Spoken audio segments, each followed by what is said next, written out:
stop working. The water flow mechanism has failed, so I need to replace it. I'm going to try to do this as quickly as possible because I have a lot of other work I got to do. So anyway, hopefully you can keep up.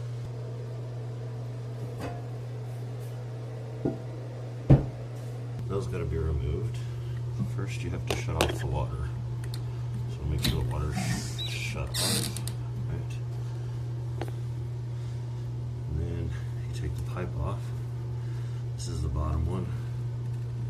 This actually goes to the hose.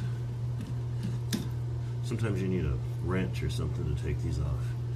And then above that is the one that holds the water control mechanism.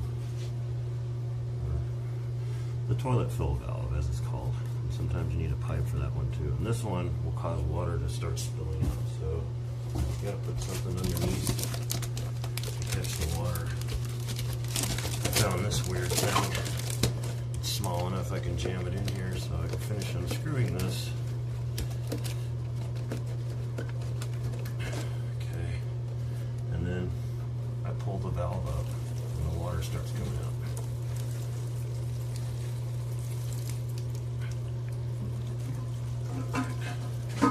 Just let that fill up.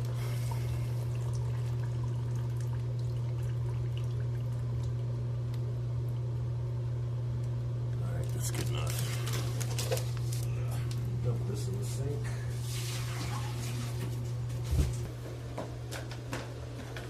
What's this? Looks like a little $5 job. Alright, parts. Hose. I may or may not need this hose. Sometimes I can just use the old one. Alright, so I'm going to put this in. And it just sits in right there. It's already got a washer on the end of it. Sometimes they don't. Sometimes you have to put one on there. It's that red thing.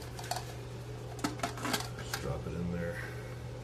Just use the nut that came with the new valve. Alright. Screw this on.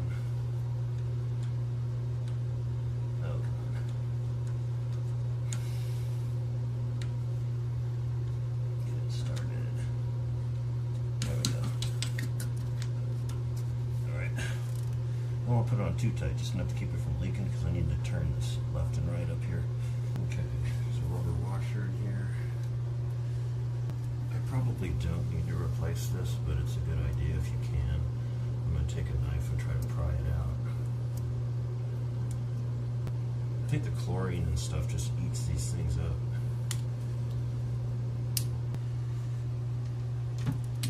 There we go. So I had to pry it out. So that's empty. Take the new red one I've got here, put it in there. Push it down there really good. Now let's connect this.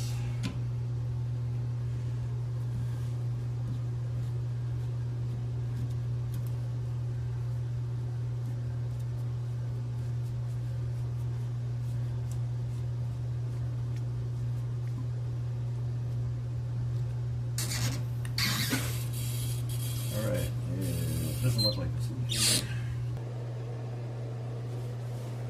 Okay, so here's the old one. We'll just connect this tube. This tube's in pretty good shape. I'm going to throw this in the garbage. This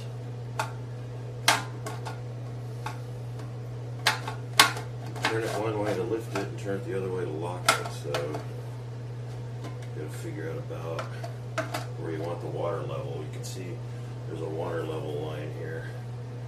So is there any indicator on here as to water level? Yep, there's a thing right here. It says water level. And there's also one on the toilet. It says water line. And a little bit high. There. So that's about the same. Water level on, water line on the valve is about the same as the one marked on the toilet. Here's where the tube goes. Normally that's where you put the new tube, but since this tube's in fine shape, I'm just going to leave it and use the old one.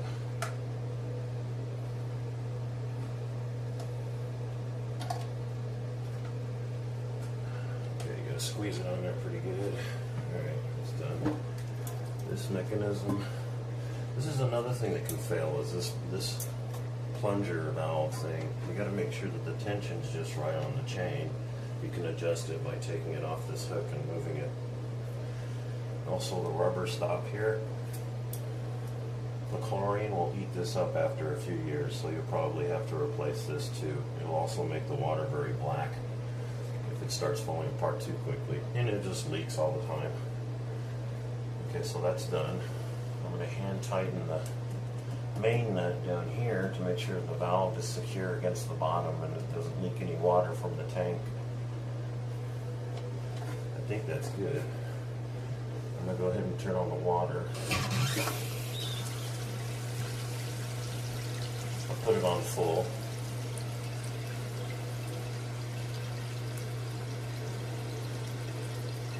Checking for leaks underneath, make sure that the hose is attached firmly. The new rubber washer I put in there, that seems to be working fine. I don't feel any water coming out down the hose.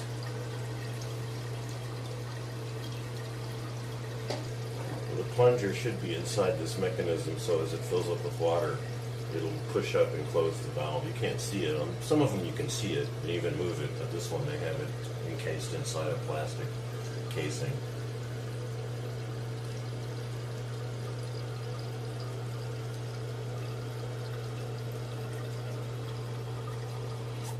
And perfect, it stops just about right at the water line, maybe like an 1/8 inch above.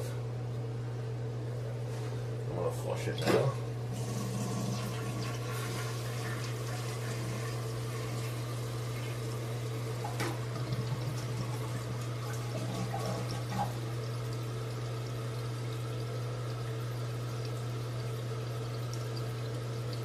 I think I'm going to need to turn this, so I'm going to loosen this major valve nut on the bottom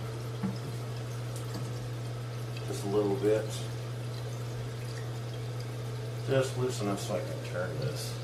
I gotta turn it from the shaft at the bottom, because if I turn it from the top, it'll just move the top mechanism and not the whole unit. The reason I want to turn it is I want this plug to be able to open up as much as possible without hitting this. Otherwise, every time you flush the toilet, as soon as you let go of the lever, it's just going to slam shut and you won't get a complete flush. Okay, so it's done. That's what I want. Yeah. So before it didn't have as much room to move. Now it does, so it'll stay open until the tank is empty.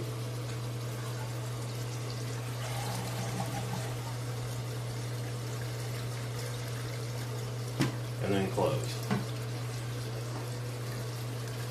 There, yeah, so you want to make sure you got room for all the moving parts to move like they're supposed to. And that's it. 10-minute toilet repair. A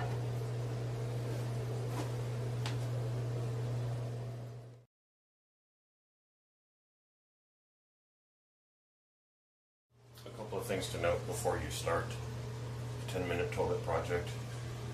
Number one, turn off the water. I didn't do that. Actually, I did do that, but I didn't tell you that. You turn off the water, and then you flush the toilet, so the tank is empty.